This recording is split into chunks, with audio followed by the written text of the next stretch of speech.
மடப்புரம்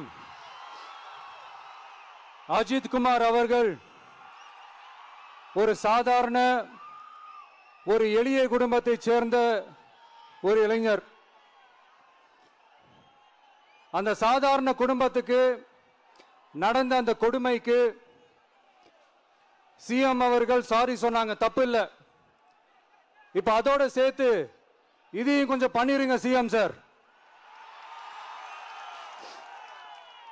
உங்களுடைய ஆட்சி காலத்தில் இதே மாதிரி போலீஸ் விசாரணையில் 24 பேர் இறந்து போயிருக்கிறாங்க. அந்த 24 பேரோட குடும்பத்துக்கும் நீங்க சாரி சொன்னீங்களா? தயவு செஞ்சு சாரி சொல்லிருங்க. அஜித் குமார் அவர்கள் குடும்பத்துக்கு நீங்க கொடுத்த நிவாரணம் மாதிரி இந்த 24 பேர் குடும்பத்துக்கும் நீங்க நிவாரணம் கொடுத்தீங்களா?